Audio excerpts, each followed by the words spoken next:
जो भाग्य में लिखा वो तो मिलेगा ही, पर पंचकुला के पागलो, अगर तुम हनुमान जी की या शंकर जी की भक्ति करोगे तो जो भाग्य में नहीं भी लिखा होगा वो भी प्राप्त हो जाएगा। इसकी एक सत्य घटना तुम्हें सुनाते हैं, ऐसे नहीं, आपको इसकी सत्य घटना सुनाते हैं। काशी में एक ब्राह्मण रहते थे, ध्यान से सुनना। काशी में एक ब्राह्मण रहते थे, बहुत कर्मकांडी ब्राह्मण थे, सत्य बोलते थे, सत्य पर चलते थे। एक कमी थी, सब था, बस एक कमी थी, बेटा नहीं था, हमेशा परेशान रहते। काशी विश्वनाथ की पूजा की पंडित जी ने, तो भगवान एक दिन रात को प्रकट भय, वरदान मांगो। पंडित जी बोले महाराज आपकी कृपा से सब कुछ है, बस बेटा नहीं है, पुत्र हो जाए, हमारा नाम चल जाए, वंश चल जाए, बड़ी कृपा होगी। भगवान बोले कैसी संतान चाहते हो? भोले बाबा बोले कुपुत्र चाहते हो या सुपुत्र? तो पंडित जी बोले दोनों में अंतर बताओ। तो भगवान शंकर बोले पंडित जी एक है सुपुत्र, अगर तुम्हें सुपुत्र होगा तो कम दिन तक जिएगा, लेकिन कुपुत्र होगा तो बहुत दिनों तक जिएगा। अब बताओ तुम कुपुत्र चाहते या सुपुत्र? बोले महाराज अगर सुपुत्र मांगे तो कितने दिन रहेगा? बोले बेटा तो होगा पर मात्र 5 साल जिएगा, 6 साल नहीं जी पाएगा, मात्र 5 साल। ब्राह्मण ने सोचा कुपुत्र लेने से क्या फायदा, कुपुत्र हो जाएगा तो रोते ही रहेंगे, चलो अब शंकर जी प्रकट हो ही गए, बेटा का सुख मिल जाए, गोद में खिला लें, 5 साल ही सही। हे भोले बाबा आप तो हमें सुपुत्र दे दो। भोले बाबा ने कहा तथास्तु तथास्तु तथास्तु। भोले बाबा चले गए। अब ब्राह्मण बेचारा रोज ओम नमः शिवाय, ओम नमः शिवाय, ओम नमः शिवाय, ओम नमः शिवाय, ओम नमः शिवाय, ओम नमः शिवाय जप करने लगा। धीरे धीरे समय आया और भगवान की कृपा से 1 साल बाद एक बेटा हो गया।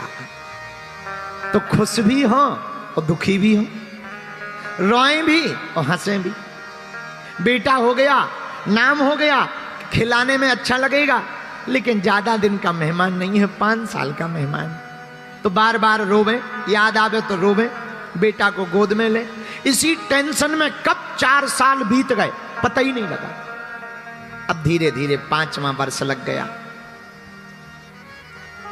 अब ब्राह्मण अपना दुख भी किसी को नहीं सुना सकते और किसी को बताएं तो लोग हंसे। इसी टेंशन में दिन न रात सूख गए, पर दिन न रात ओम नमः शिवाय, ओम नमः शिवाय, ओम नमः शिवाय, ओम नमः शिवाय। तो भागे भागे संतों के पास पंडित जी गए। संतों से कहा महाराज किसी की आयु अगर 5 साल की हो तो कैसे बढ़ाई जा सकती है? संतों ने कहा एक उपाय है। क्या? अगर कोई बालक या बालिका अपने से बड़े लोगों को प्रणाम करता है तो उसकी 4 चीजें स्वाभाविक बढ़ने लगती, आयु, विद्या, यश और बल। जो अपने से बड़ों को प्रणाम करके आशीर्वाद लेते हैं उनकी आयु, विद्या, यश और बल बढ़ने लगता। पंडित जी आप अपने बालक को प्रणाम करना सिखाओ, जो मिले सबको। पंडित जी ने कहा महाराज जो आ गया। छोटा सा बालक, धोती पहना दी, तिलक लगा दिया। जो भी तिलक लगाए हुए दिखे, महात्मा हो, जोगी हो, जपी हो, तपी हो, बैरागी हो, रागी हो, अनुरागी हो, सन्यासी हो वे, ब्रह्मचारी हो वे, सबको प्रणाम करें। सब महात्मा आशीर्वाद देवे, वाह वाह वाह कितना सुंदर बालक है, कितना बढ़िया प्रणाम करता, लेट कर प्रणाम करता, दंडवत प्रणाम करता। महात्मा आशीर्वाद दे, भैया जुग जुग जियो, जुग जुग जियो। पंडित जी ने सोचा दे तो रहे हो आशीर्वाद, पर शंकर जी ने तो कहा था 5 ही साल जियो और लास्ट साल चल रही। महात्मा कह रहे जुग जुग जियो, पंडित जी मन ही मन कह रहे हलवा जियो, ये साल निकल जाए यही बहुत है।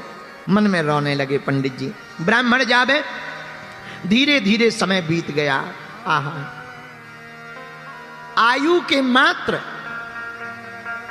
4 दिन बचे और 4 दिन बाद पूरे हो जाएंगे 5 साल।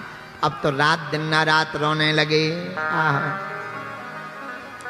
जब 4 दिन बचे तो पूरी रात रोते रहे। क्या किया जाए? सुबह हुई, बालक को तिलक किया। आज से 3 दिन बचे हैं, बालक को बार बार गले लगावे, चूमे और फिर हाथ पकड़ी, फिर से काशी की गलियों में ले गए। बेटा जो भी दिखे प्रणाम करो। अब 3 दिन मात्र बचे हैं। इतने में 7 ऋषि चले आ रहे थे। बालक से कहा बेटा देखो महात्मा आ रहा है, प्रणाम करो। जैसे ही बालक ने देखा, दंडवत करके बालक लेट गया। 7 ऋषियों ने आशीर्वाद दे दिया, चिरंजीवी हो, चिरंजीवी हो, चिरंजीवी हो। अब तो पंडित जी रो करके बोले महाराज की जय हो। महात्मा बोले क्या बात है, आप रो क्यों रहे? हमने आपके बालक को चिरंजीवी होने का आशीर्वाद दिया। बोले महाराज या तो आपकी वाणी विफल होगी या शंकर जी की, 2 में से किसी एक की वाणी तो विफल होगी। बोले क्यों? बोले आपने कह दिया चिरंजीवी हो और शंकर जी ने कहा था मात्र 5 साल जिएगा। अब हमें समझ में नहीं आ रहा किसकी बात सिद्ध होगी। महात्मा बोले मामला क्या है? पंडित जी बोले महाराज और कोई मामला नहीं है, एक ही मामला है। इस बालक को 5 साल की आयु शंकर जी ने दी थी। और पंडित जी बोले महाराज हमें और तो टेंशन नहीं है, आपने चिरंजीवी कह दिया, अब अगर बालक मर जाएगा तो बदनामी आपकी होगी। अब सप्तऋषि टेंशन में आ गए कि ये तो नया लफड़ा है। सप्तऋषि बोले पहले ही बताना था। पंडित जी बोले पहले बता देते तो लफड़े में हम थोड़ी फंसते, तुम्हें ही तो फंसाना था, अब हम थोड़ी फंसेंगे। महाराज अब तो तुम जानो और शंकर जी जाने। महात्मा बोले ये तो बड़ा लफड़ा हो गया, क्या किया जाए? एक उपाय है, तुम एक काम करो। क्या? इस बालक को हमें दे दो। पंडित जी बोले 3 दिन का मेहमान है, ले जाओ। अब महात्माओं ने बालक को पकड़ा। अब 7 ऋषि रुके नहीं, सीधे ब्रह्मलोक गए और ब्रह्मा जी के सामने हाथ जोड़कर प्रणाम किया। बालक से कहा तू भी लेट जा। सप्त ऋषियों ने प्रणाम किया तो बालक ने भी लेट के प्रणाम किया। ब्रह्मा जी ने दोनों हाथ उठा के कहा बालक चिरंजीवी हो, चिरंजीवी हो। तो सप्त ऋषि मुस्कुरा करके बोले अब मेरी बला टली, अब तो मेरी बला टली। ब्रह्मा जी बोले क्या हुआ? बोले हुआ कुछ नहीं, इस बालक की आयु के दिन ही रहे हैं 3, मात्र 3 दिन बचे हैं। भगवान शंकर ने कहा था 5 साल जिएगा। हम भी तुम्हारी तरह फंस गए थे, हमने भी कह दिया था चिरंजीवी हो। अब हमारी ने, अब आपने भी कह दिया चिरंजीवी हो, तो जब आपकी बात कटेगी सो हमारी कट जाएगी। आपकी कटेगी, जब ब्रह्मा जी की बात कटेगी तो हम ऋषियों की कट जाएगी, हमें कोई दिक्कत नहीं। ब्रह्मा जी बोले मामला तो बताओ। सप्त ऋषियों ने पूरा मामला बताया। ये शंकर जी का दिया हुआ वरदानी बालक है और मात्र 5 साल की आयु मिली है। अच्छा, अब इसके पिता बहुत परेशान हैं, अब आशीर्वाद तो दे दिया, अब क्या किया जाए? अब ब्रह्मा जी बोले अच्छा फंसा दिया। अब सप्त ऋषि हंस के बोले हम क्या करें, अब 2 ही दिन बचे हैं बातें करते करते। ब्रह्मा जी बोले अब लफड़ा मत करो, हमारी वाणी अगर विफल हो जाएगी सो लफड़ा। सप्त ऋषि बोले अब तुम जानो, हमारी तो होगी सो तुम्हारी होगी, तुम्हारी होगी सो हमारी होगी, क्या किया जाए? ब्रह्मा जी बोले एक उपाय है। बोले क्या? बोले जिसका वरदान है उसी के पास चलो। अब शंकर जी और सप्त ऋषि और वो बालक भगवान शंकर के पास सब लोग जुड़ करके गए। सप्त ऋषियों ने प्रणाम किया, ब्रह्मा जी ने प्रणाम किया, तो पीछे से ब्रह्मा जी ने हाथ लगा दिया, बालक तुम भी प्रणाम कर ले। सो बालक ने भी प्रणाम किया और जैसे ही बालक ने प्रणाम किया शंकर जी ने दोनों हाथ उठा के कहा बड़ा प्यारा बालक है, चिरंजीवी हो, चिरंजीवी हो, चिरंजीवी हो। अब तो ब्रह्मा जी भी हंस के बोले हमरी बला टली और ठहाका लगा के हंस गए। तो शंकर जी बोले क्या हुआ? अरे बोले भला हुआ। बोले क्या भला हुआ? बोले ये जो बालक है इसकी आयु के 5 साल पूरे होने वाले मात्र 2 दिन बचे हैं, वो आफत हम पे आ गई थी। अब आपने भी कह दिया चिरंजीवी हो, आपकी बात कटेगी सो हमारी कटेगी, हमारी कटेगी सो सप्तऋषियों की कट जाएगी। सप्तऋषि तो दूर खड़े होके बोले जिसकी कटने हो सो कटने दो, जब बड़े बड़े निपट लेंगे बाद में हम छोटे निपटेंगे। अंत सबसे पीछे है। अब बालक शंकर जी के सामने खड़ा है। शंकर जी बोले मामला क्या है? महाराज इसको आपने ही तो दिया है। शंकर जी ने गौर से देखा, हाँ ये तो हमारा ही दिया हुआ है, ये तो हमारा ही बालक है, हमने ही तो काशी के पंडित जी को दिया है। जी महाराज, आयु पूरी हो गई है और हम लोग बचनों में फंस गए हैं। पहले सप्तऋषि फंसे, फिर ब्रह्मा जी बोले हम फंसे, अब आप फंस गए। शंकर जी बोले मामला, बोले बचे 2 दिन है।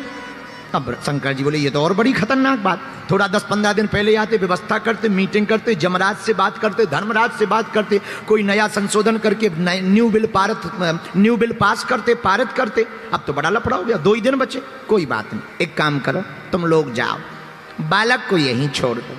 ब्रह्मा जी चले गए, सप्तऋषि चले गए। अब भगवान शंकर ने बालक से कहा इधर आओ। जी महाराज, ये जो शिवलिंग है ना, हाँ यहीं बैठकर जप करो, लिपट जाओ। लिपट गया वो बालक, नन्हा सा बालक, अब जप करने लगा। बालक जप करने लगा, 2 दिन पूरे हो गए। यमराज सांप बनकर आया, बालक को सताने लगा। बालक रोने लगा और शिव पिंडी में लिपट करके आंखों में आंसू भर के, भोले बाबा बचा लो, बचा लो, बचा लो। और ओम नमः शिवाय, ओम नमः शिवाय, ओम नमः शिवाय। आंखों में आंसू भर के बालक रो ही रहा था। शंकर जी प्रकट हो गए, ए यमराज खबरदार, अगर मारा तो। यमराज बोले महाराज आपका ही बनाया हुआ विधान है कि जिसकी आयु पूरी हो जाए उसे ले जाना है। अब आप ही अगर तोड़ोगे तो नियम को कौन मानेगा? शंकर जी बोले हम तोड़ थोड़ी रहे, इसके ले जाने का समय नहीं आया है। महाराज ये देखो, आपने ही इस बालक को 5 साल दिए थे। तो शंकर जी बोले कौन से 5 साल? हमारे हिसाब के कि तुम्हारे हिसाब के? तो यमराज बोला महाराज आप अपना हिसाब बताओ, आपका कौन सा हिसाब है, उसी हिसाब से हम गुणा भाग करें। तो शंकर जी बोले सुनो, कलयुग, द्वापर, त्रेता, सतयुग, जब चारों युग एक बार बीत जाते हैं इसको चतुर्युग कहते हैं। कलयुग, द्वापर, त्रेता, सतयुग, जब चारों युग एक बार बीत जाएं इसे चतुर्युग कहते हैं।